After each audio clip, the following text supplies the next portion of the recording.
ایک شخص جو کہ اس کا تعلق کسی بھی جماعت سے ہو، اس جماعت کی نظریات اور پالیسی سے آپ کو، مجھے، کسی اور کو، تھرڈ پارٹی کو بھلے اختلاف نہ ہو، لیکن کیا بطور پاکستانی شہری اس کا حق نہیں ہے کہ قانون تک اس کی مکمل رسائی ہو، اور جب قانون اس کو ریلیف دے تو ریاست اس کے بیچ میں نہ آئے؟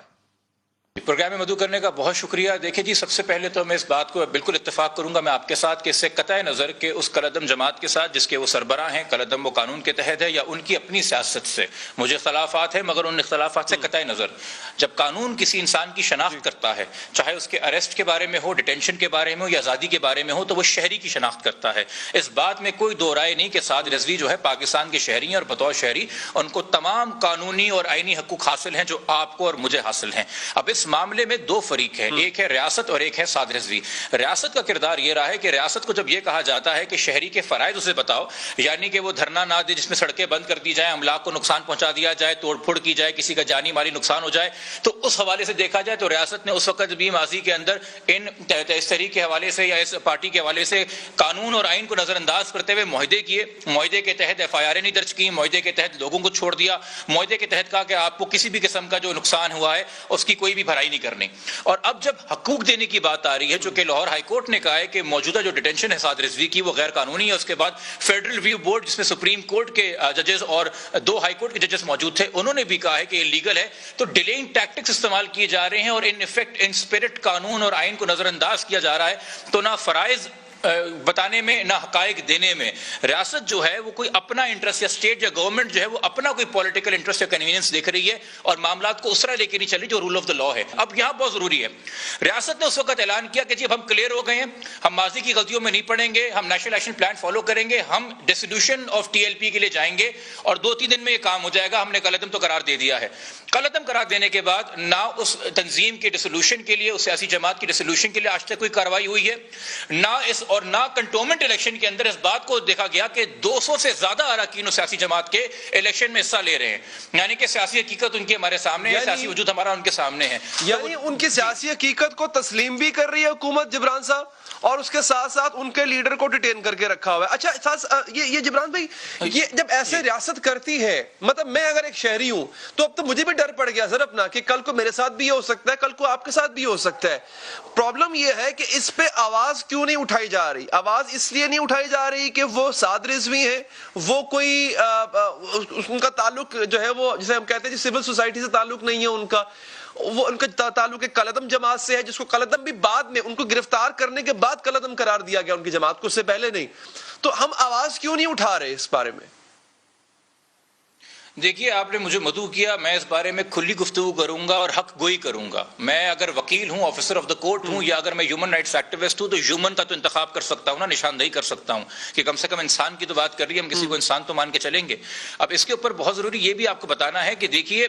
پہلے مینٹیننس آف پبلک آرڈر کے تحت 3 مہینے ڈیٹین کیا گیا، جب اس کو لاہور ہائی کورٹ نے کہا کہ اس میں مزید ایکسٹینشن کا کوئی گراؤنڈ نہیں ہے، تو اس کے بعد انہوں نے اینٹی ٹیررزم ایکٹ کے تحت 90 دن ڈیٹین کیا، اور جب اس کو بھی کہہ دیا لاہور ہائی کورٹ نے کہ جی یہ غیر قانونی ہے، تو بیچ میں جو ٹائم انہوں نے گین کیا ہے 1 اکتوبر سے لے کے ابھی تک، وہ یوں گین انہوں نے کیا ہے کہ جی جو مچل کے یا بیل بانڈز جمع کرانے ہیں، بیچ میں وہ فیڈرل ریویو بورڈ کا بھی فیصلہ آ گیا کہ یہ ڈیٹینشن انلیگل ہے، تو اس کے کیا کہتے ہیں مد کے اندر یہ ٹائم گین کر رہے ہیں، مگر ساتھ ہی ساتھ آج جا کے سپریم کورٹ میں ایک اپیل فائل کر دی، چونکہ ایک طریقے سے ریاست یہ بات بہت کلیئرٹی سے بتا رہی ہے کہ سعد رضوی کو فی الحال رہا نہیں کیا جا سکتا، چھوڑا نہیں جا سکتا، مگر ساتھ ہی ساتھ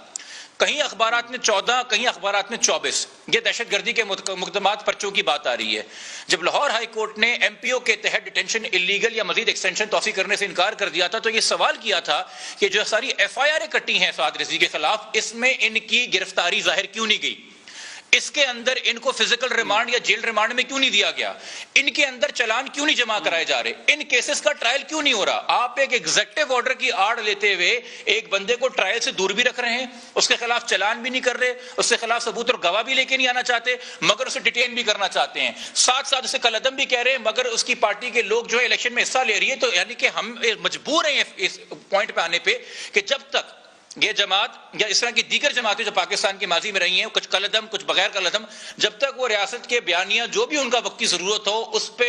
بالکل ایک آواز میں نہ آ جائیں, ہم آواز نہ ہو جائیں, تب تک ان کو دبائیے, چونکہ مگر ان کو زندہ بھی رکھیے, چونکہ کل اگر ایک پیج پہ آ جائیں گے تو ان کا ایک سیاسی ویٹ ہے, ان کی ایک سیٹ پاور اب بن گئی ہے, اس کو بھی ہم استعمال کر سکتے ہیں. تو یعنی کہ آئین سے وفاداری نہیں ہو رہی, قانون کا نفاذ نہیں ہو رہا ہے, پولیٹیکل کنوینئنس لکھی جا رہی ہے, اسٹیٹ پالیسی جو ہے وہ مبرہ ہو گئی ہے آئین اور قانون سے, انفارچونیٹلی.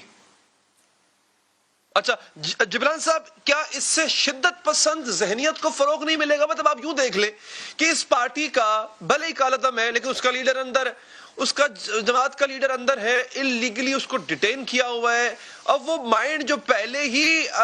مطلب اس میں تھا, ایک اس کے اندر ایک ایلیمنٹ ہے کہ وہ تھوڑا سا جذباتی ہے, اب اس میں شدت پسندی نہیں آ جائے گی. قانون ہاتھ میں کل کو وہ لے گا, پھر اس کو جسٹیفائی کرنے کی کوشش بھی کرے گا, کیونکہ گورنمنٹ جو ہے, اسٹیٹ جو ہے, وہ جب قانون کی پاسداری نہیں کر رہی تو اس کا سپورٹر جب قانون کی پاسداری کو چھوڑ دے گا, پس پردہ کر دے گا, تو پھر کس منہ سے گورنمنٹ اس کو روکے گی؟ دیکھیے جی, معاشرے میں تو فرسٹریشن کی بہت سی وجہ ہے نا, بے روزگاری بھی ہے, بھوک بھی ہے, غریبی بھی ہے, انصاف نہ ملنا بھی ہے, حق چھن جانا بھی ہے. اس کے بعد آف کورس یہ چیزیں بھی, انسان ویسے ہی اس وقت پاکستان میں بڑا بھرا ہوا چل رہا ہے. مگر میں بات کو یوں سمرائز کروں گا, ایک مورل ہائی گراؤنڈ ہوتا ہے کسی بھی ریاست کا, اپنی ریٹ انسٹیٹ کرنے کے لیے ایک اتھارٹی تو ہوتی ہے. یہ آپ بھی جانتے ہیں کہ ہم بھی جانتے ہیں کہ تحریک لبیک پاکستان اور ریاست پاکستان حکومت کے بیچ میں جو تضاد شروع ہوا تھا وہ سپریم کورٹ کے 2 فیصلوں سے ہوا ہے, ایک آسیہ بی بی کیس کا فیصلہ اور ایک ممتاز قادری کیس کا فیصلہ. اس میں ریاست کا ایک بیانیہ رہا ہے کہ جب اعلیٰ عدالتیں ایک فیصلہ دے دیں تو ان فیصلوں کا احترام تمام شہریوں پہ اور حکومت کو اس کی پاسداری کرنی ہے. تو ایک طرف آپ درس دے رہے ہیں کہ حکومتی فیصلوں کو آپ ٹو دا پوائنٹ فالو کریں, عدالتی فیصلوں کو, اور ان کا احترام کریں, بے شک وہ آپ کو پسند آئے کہ نہ آئے. دوسری طرف جب اب عدالتی فیصلے آ رہے ہیں تو لگ رہا ہے کہ حکومت اسکیپ استعمال کر رہی ہے اور ڈائریکٹلی اس کو ایڈریس نہیں کر رہی. اور جس میں پھر آپ کو کہوں گا کہ اگر عدالتی پروسیس میں یا اس کیس کو نیک نیتی سے یا اپنے کم سے کم کلیئرٹی کے ساتھ اگر حکومت لے کے چلنا چاہتی تو پہلے تو یہ ڈیسولوشن آف پارٹی کی بات کی گئی تھی, وہ تحریک لبیک پاکستان کے ساتھ ہو چکا ہوتا. دوسرا جو یہ کیسز ہیں ان کے اندر چلان یا ان میں ٹرائل شروع ہو چکا ہوتا اور ان کے اندر ریمانڈ لیا جا رہا ہوتا, بجائے اسی کے ایک ایگزیکٹو آرڈر کے تحت ریمانڈ لیا جائے. تو اپنی باری کے اندر جو ہے پاسداری حکومتی عدالتی فیصلوں کی نہیں کرنی, دوسرے کے ٹائم پہ اس کو سمجھانا ہے. تو اس طرح ریاستیں یا حکومتیں مورل ہائی گراؤنڈ لوز کرتی ہیں, اور جب آپ مورل ہائی گراؤنڈ لوز کریں گے تو پھر آپ کیسے کنٹرول کریں گے معاشرے کو, یا کیسے اپنی پولیٹیکل ول جو ہے انفورس کریں گے؟